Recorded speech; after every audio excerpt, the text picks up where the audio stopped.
নমস্কাৰ আশা কৰোঁ সকলো ভালে আছে আজি মই নতুন দিল্লীলৈ আহিছোঁ আৰু অহা 3 দিন মই নতুন দিল্লীতে থাকিম প্ৰধানমন্ত্ৰী নৰেন্দ্ৰ মোদী ডাঙৰীয়াই তৃতীয়বাৰ দায়িত্ব লোৱাৰ পিছত তেখেতক মই আজিলৈকে আনুষ্ঠানিকভাৱে সাক্ষাৎকাৰ কৰা নাই 11 বজাত তেখেতক মই আনুষ্ঠানিকভাৱে সাক্ষাৎ কৰিম আৰু অসমৰ শেহতীয়া পৰিৱেশ পৰিস্থিতি বিশেষকৈ বান পৰিস্থিতিৰ ওপৰত তেখেতৰ লগত মই আলোচনা কৰাৰ বাবে চেষ্টা কৰিম এনআৰচিৰ বায়োমেট্ৰিক্স যিসকলৰ বন্ধ হৈ আছে প্ৰায় 9,22,000 মানুহৰ এনআৰচিৰ ক্ষেত্ৰত বায়োমেট্ৰিক্স বন্ধ হৈ আছে তাৰ ভিতৰত বহুত মানুহ এনেকুৱা আছে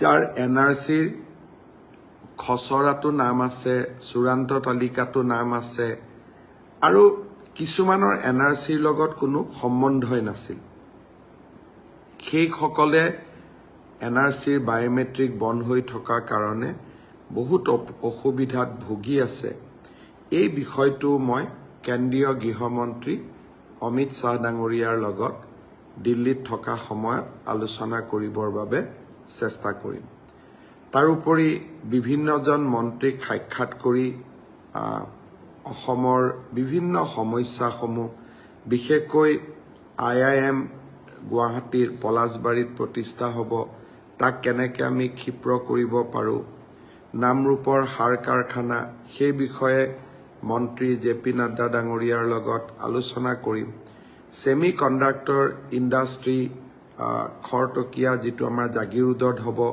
সেই বিষয়ে মন্ত্ৰী অশ্বিনী বৈষ্ণৱৰ লগত আলোচনা কৰিম অসমত এটা নতুনকৈ ৰেলৱে কোচ ফেক্টৰী অৰ্থাৎ ডবা নিৰ্মাণ কৰিব পৰা ফেক্টৰী এটাৰ বিষয়েও মই ৰেল মন্ত্ৰী অশ্বিনী বৈষ্ণৱৰ লগত আলোচনা কৰাৰ বাবে চেষ্টা কৰিম আমি সকলোৱে জানো যে ইউনেস্কোৰ বৰ্তমান সভা তেওঁলোকৰ যি ৱৰ্ল্ড হেৰিটেজ কমিটিৰ সভা বৰ্তমান নতুন দিল্লীত অনুষ্ঠিত হৈ আছে এই ৱৰ্ল্ড হেৰিটেজৰ যিখন সভা তাত এইবাৰ ভাৰতে অধ্যক্ষতা কৰিছে আমাৰ সাংস্কৃতিক মন্ত্ৰী গজেন সিং শেখাৱতৰ অধ্যক্ষতাত এইবাৰ ৱৰ্ল্ড হেৰিটেজৰ যিখন বৈঠক বিশ্ব সাংস্কৃতিক ক্ষেত্ৰৰ যিখন বৈঠক ই নতুন দিল্লীত অনুষ্ঠিত হৈছে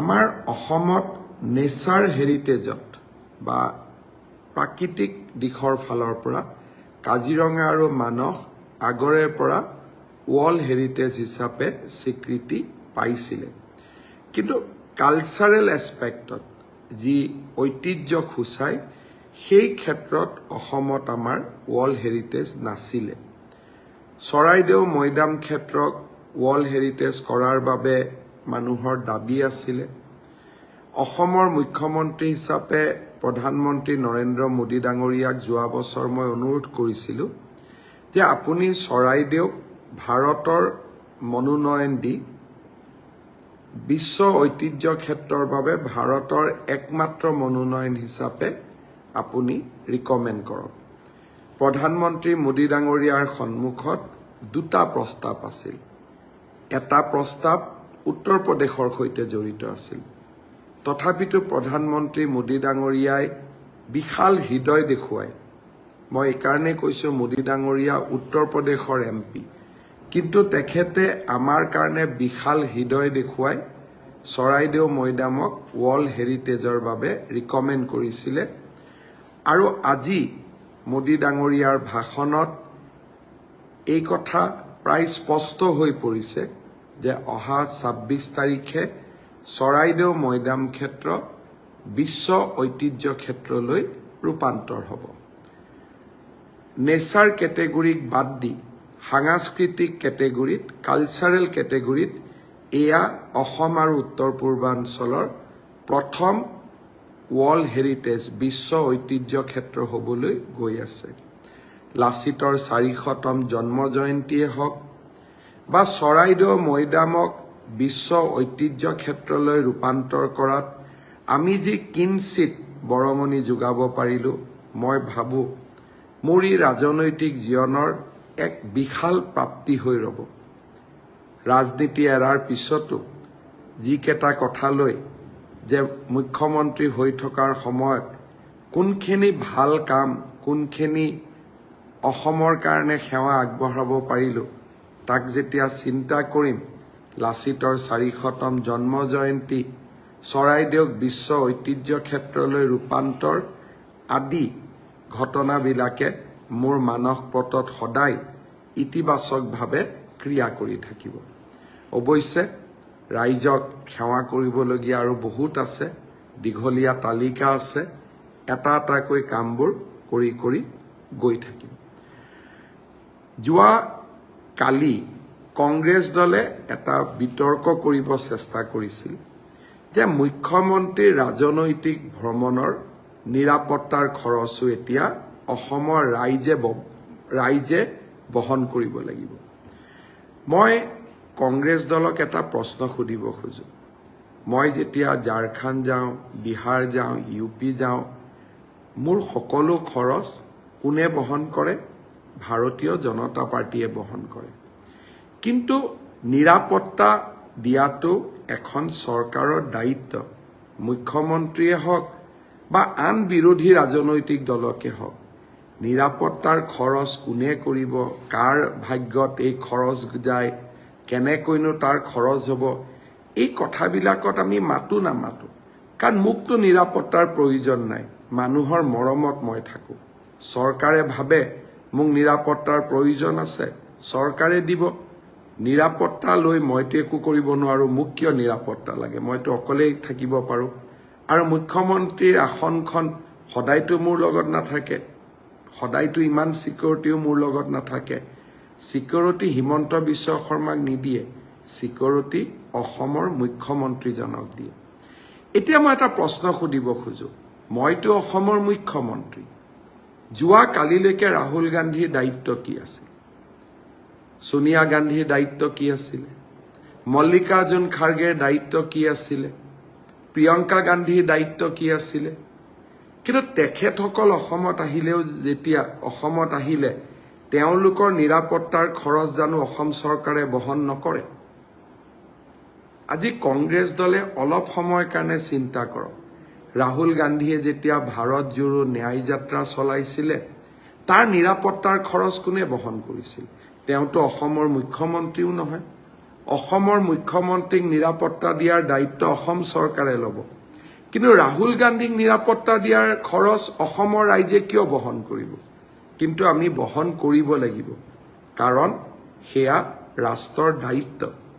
ৰাহুল গান্ধীয়ে যেতিয়া গোটেই ভাৰততে ভাৰত জোড়ো ন্যায় যাত্ৰা কৰিছিল, ভাৰতৰ সেই চৰকাৰসমূহেতো ৰাহুল গান্ধীক নিৰাপত্তা প্ৰদান কৰিছিল। ক'ব গ'লে সমগ্ৰ ভাৰততে তেওঁ ন্যায় যাত্ৰা কৰিছিলে। কংগ্ৰেছ দলে ভাবি চাব লাগে যে যদি মুখ্যমন্ত্ৰী নিৰাপত্তাৰ খৰচ চৰকাৰে দিব নোৱাৰে, তেতিয়াহ'লে ৰাহুল গান্ধীৰ নিৰাপত্তাৰ খৰচো চৰকাৰে দিব নোৱাৰে। তাৰমানে অহাবাৰ ৰাহুল গান্ধী অসমত আহিলে তেখেতৰ নিৰাপত্তাৰ ক্ষেত্ৰত ব্যয় হোৱা খৰচৰ হিচাপটো আমি কি ৰাজীৱ ভৱনলৈ পঠাই দিম নেকি? ৰাজনীতি ইমান তলত গৈ নহয়। মই কংগ্ৰেছ দলক বিনম্ৰতাৰে অনুৰোধ কৰিম, অসমৰ বিধানসভাৰ নিৰ্বাচন 2026লৈকে আছে। বহু কাম আমি কৰিবলৈ বাকী আছে। ৰাইজে সিদ্ধান্ত ল'ব সময়ত। 2 বছৰ আগৰ পৰা ইমান চিন্তা কৰি ৰাতি টোপনি নোহোৱা কৰাৰ কোনো কাৰণ থাকিব নোৱাৰে। প্ৰতিজন ৰাজনৈতিক নেতা নিৰাপত্তাৰ দায়িত্ব ৰাজ্য চৰকাৰ, কেন্দ্ৰীয় চৰকাৰে গ্ৰহণ কৰে একৰ্ডিং টু থ্ৰেট পাৰচেপশ্যন। মই আশা কৰোঁ যে নিৰাপত্তা আদি বিষয়ক লৈ কংগ্ৰেছ দলে যাতে ৰাজনীতি নকৰে। মই আগতে কৈ আহিছিলোঁ যে কেইটামান দিন মোৰো ৰাজনীতি কৰাৰ ইচ্ছা নাই। লোকসভা নিৰ্বাচনক লৈ বহুত ৰাজনীতি কৰিলোঁ। এইকেইটা দিন অসমৰ মানুহৰ কাৰণে আমি কাম কৰিব লাগে, যাতে সদায় ৰাজনীতি কৰি নাথাকি মানুহৰ কাৰণে আমি কিছু কৰি থৈ যাব পাৰোঁ। বানপানীৰ সাহায্য হ'ল, এতিয়া পুনৰ সংস্থাপনৰ কাম কৰিব লাগিব। লগতে ৰাইজক মই এটা ভাল খবৰো জনাব খোজো। অহা 16 আগষ্টৰ পৰা আমি অসমৰ মহাবিদ্যালয়, উচ্চতৰ মাধ্যমিক বিদ্যালয় আৰু বিশ্ববিদ্যালয়সমূহত নিযুত মইনাৰ প্ৰপত্ৰ বিতৰণৰ কাম আৰম্ভ কৰিম।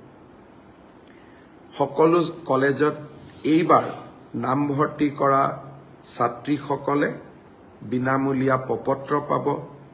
এই প্ৰপত্ৰসমূহ পূৰণ কৰি তেওঁলোকে আমাক 10 বা 12 ছেপ্টেম্বৰৰ ভিতৰত প্ৰপত্ৰসমূহ উভতাই দিব।